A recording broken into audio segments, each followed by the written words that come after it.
Well, it's a very wild and windy night here in Albion. It's warm, but very unsettled. And I feel unsettled, anxious, moving to and fro.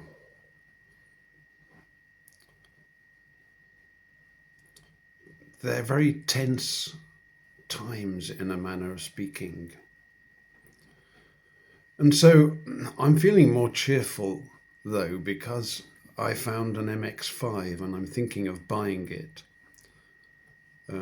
It seems like a good deal, and the thought of getting back in a sports car and showing off around the streets is just so enticing to a man of my shallow nature. So it's quite cheerful to think of that. It's a little bit tricky because I haven't probably quite got as much money as one ought to have to do those things, but I don't really care as long as I don't get into debt. That's what my sister said, and I think she's quite right about that. So that's cheerful. And the man that I will probably buy it from, if everything goes, as I'm anticipating, and God willing, is the car dealer that I've known him for about 12 years or 14 years. Well, almost as long as I've been in Birmingham. And he's a nice fellow. I've formed quite a sort of, not a friendship, but I admired him from the get-go, because he was the one that had the MG for sale when I got my MG. And I really enjoyed it. I had it for a couple of years. And then I had to sell it because it was costing too much. And really, I needed a car that I could use to transport my mother and father, I realised after a while. A more practical car anyway, because of course, two-seater cars, they aren't practical. It's no good pretending they are.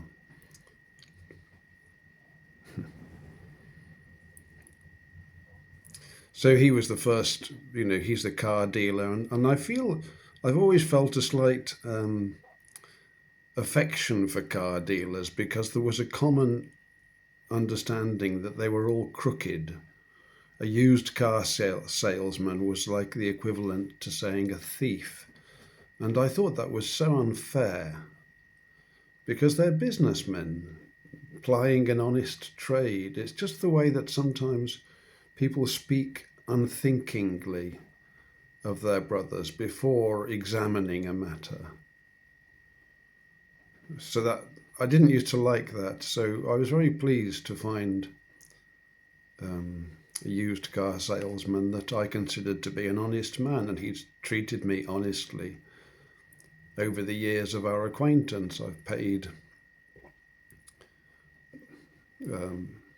maintenance costs because he runs a workshop also on the cars that I've bought. I've been happy with the dealings, and I began to see him as a man of his word and an honest man, and I think he is. He's the classic kind of British gammon type of person. I think they sometimes call British people gammons. It's insulting, really, but just straight up and down the line, square, no funny business or anything like that. Union Jack man, definitely. And, pleased with the display of the flag, and I understand that. I think that's fine, until people understand where the trickery is, but that takes a little while. But when I spoke to him about the upcoming elections and the way that Britain could be saved, and I've always said that I'm confident that Britain will be saved, or rather that England will be saved, and therefore all our nations. I'm very confident of it. And I believe that Rupert Lowe represents a first step at the very least in that process. And it's quite popular among right-wing, the British English right-wing, to support instead Nigel Farage, who has a bigger following, although it's reducing. And he's seen as being a sure pair of hands to be able to eject the current government, which is the important thing. Then we'll deal with the details. This is what he told me when he informed me that the man that I had recommended would not be able to do the job without the help of this Nigel Farage, a right-wing politician who I met briefly.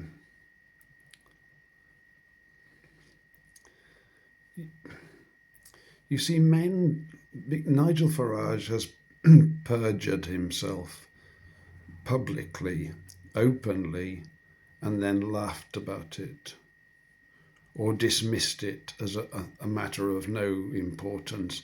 There were greater goals to be achieved. Anybody who can do that is dangerous. These are people who will act as false witnesses. These are the people that led to Naboth being stoned to death, and he was an innocent man. Liars are false witnesses, and they lied about Rupert Lowe. He lied about Rupert Lowe yesterday, but tomorrow he may lie about you and me. This is the problem with them. And to be perfectly honest, any warrior or any yeoman who will throw in his lot with a liar is not a brother of mine, because I can't trust you. You need to understand that that's a very dangerous and treacherous thing to do. So again, it's the spiritual battle that we are fighting. And if we strike hands with the wicked to achieve our goal, then that never goes well, does it, in the Bible? We are called to holiness. We are already defiled with our wickedness, that we should add to it and seek the Lord's assistance. Of course not. So that's just my thoughts about liars and so forth. He's still selling the car, although, he's not a liar on the level of business dealings, I suppose. I don't think so. And I don't think he is a liar, but he doesn't realize the danger of his choice, because he has always dismissed the Bible. Because I've known him for quite a few years, and I understood that he was a patriot, and I shared my opinion that the King James Bible is worthy of patriotism and is a great blessing upon the nation. And he dismissed these sorts of ideas, rolled his eyes perhaps, I don't know. It wasn't his thing. That's the problem. People think, oh, it's not my thing. I spoke to the fellow in the pub today, the one with no feet, cut off just at the ankles. And I went up and had a short chat with him. I've got nobody else to speak to. I mean, I may as well speak to somebody with no feet. More likely to give me the time of day than people with feet. But, he was okay. We had a bit of a short chat. And I asked him if he read the Bible. at all. I mean, he seemed to me that he leads an afflicted kind of life. It can't be fun sitting on a wheelchair and he just dangles the stumps, Looks a bit unsightly, but there you go. And it was due to the injections that he took. They've told him there's another cause, but it's become quite common that it seems to exacerbate some form of diabetes that results in the occlusion of blood flow to the extremities. There are many amputees after the rollout of the injections, that were recommended. We live in a wicked world, indeed we do. But he told me, I asked him if he'd read the Bible, and of course he hadn't, and he said he wasn't interested, and he didn't believe in God or in all that stuff, and he didn't believe in anything. He told me, he assured me, he said, I'm an atheist. I don't believe in anything. Why can't people think clearly a little bit? We all believe in something. You can't not believe in anything. It's just a logical impossibility. We all hold beliefs. And his belief, apparently, is that there is no God. So anything that references God or the Bible is just noise to him. But he's choosing those beliefs and rejecting beliefs that he knows nothing of because he refuses to read the Word of God.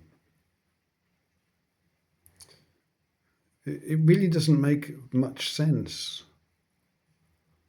But it is a common condition among atheists, I think, to claim that they have no beliefs, that they only base their understandings upon provable phenomenon.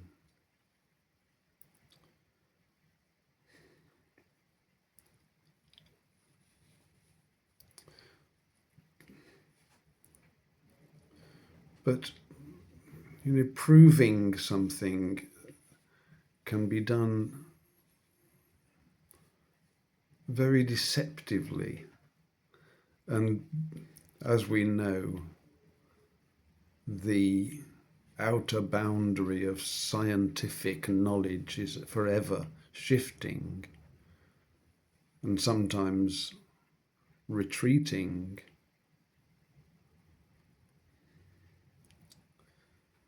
So you're ultimately doing the same thing as the man with no feet. You're basing your beliefs on the fact that there is no God, your belief in the absence of godly order or a godly power. It's just a belief. You can no more prove it than a believer can prove the Bible or the Word of God. That's an interminable struggle. If a man doesn't want to believe or has an aversion, there's nothing you can say or do, no evidence that you can produce, and it's a futile exercise. People have to produce their own evidence of the truth of the Bible. It's a personal thing. You can't take somebody's word for it, really. So that wasn't very successful. If my intention was to somehow convert the fellow. But he could use converting, because he's unwell. He eats presumably rubbish and is still relying on the health service, even though he admitted himself that he'd become quite disappointed with the results of his interaction. But they continue to go because their doctor tells them, if you don't do this, then you'll die. That's the problem with these doctors. I'm not saying that they're doing it out of malice, but they just have to say those things. They have to steer people in the proper direction. And for a doctor to steer somebody away from the accepted pathway of healing for any disease, it's really not allowed. I think it would have to be done with great care. I heard of one recently. My neighbour was telling me that the doctor had, while prefacing everything with, I'm not giving you medical advice, but some people say, and had given an awful lot of alternative medicine advice. So quite brave. I think if it became known in the hospital, he might be in trouble, but maybe things are loosening up a little bit. We can only hope and pray, can't we, as more people come to a measure of understanding. So it is, that's all I've got to say, really. Good night and God bless.